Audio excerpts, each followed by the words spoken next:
আজি আন্তৰ্জাতিক শ্ৰমিক দিৱস। ৰাজ্যৰ বিভিন্ন প্ৰান্তৰ লগতে হৰভোগৰ গান্ধী ভৱনতো পুৱা পতাকা উত্তোলন কৰে প্ৰাক্তন বিধায়ক হেমেন দাসে। উপস্থিত থাকে অঞ্চলটোৰ ৰাইজৰ লগতে আয়োজন কৰা হৈছে এই শ্ৰমিক দিৱস কাৰ্যসূচী। গুৱাহাটীত ইউনাইটেড ৱৰ্কমেন ইউনিয়নৰ উদ্যোগত সমদল কৰা হৈছে। শ্বহীদ শ্ৰমিকক পুৰি ন্যায্য প্ৰাপ্তিৰ দাবীৰে এই সমদল উলিওৱা হয়। হৰভোগৰ পৰা অবিয়াল চৰকাৰৰ ৰিপৰ্ট, নিউজ 15 অসম।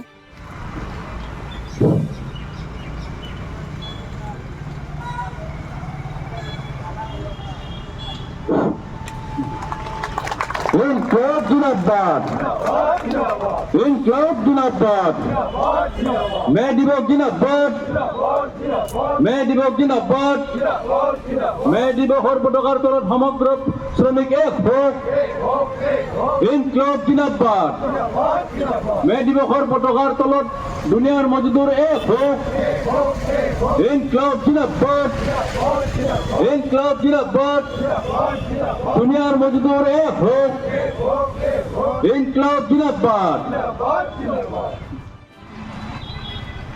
পৃথিৱীৰ 121খন দেশত মে দিৱস পালন কৰা হ'ব। পৃথিৱীৰ দেশৰ সংখ্যা হৈছে 193খন, 121খন।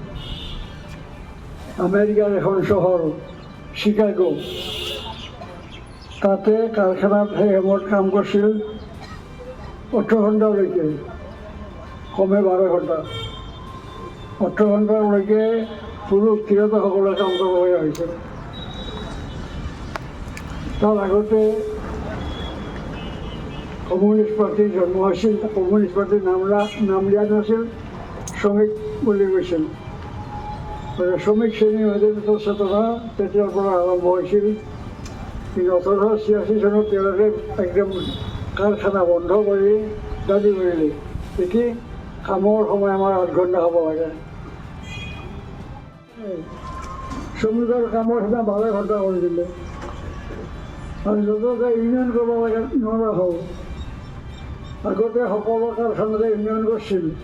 এতিয়া যিটো কাৰখানাত 100জন শ্ৰমিকতকৈ কম আছে তাত ইউনিয়ন নহয় আৰু কামৰ সময় 12 ঘণ্টা আৰু স্থায়ী শ্ৰমিক নকৰে, চব অস্থায়ী।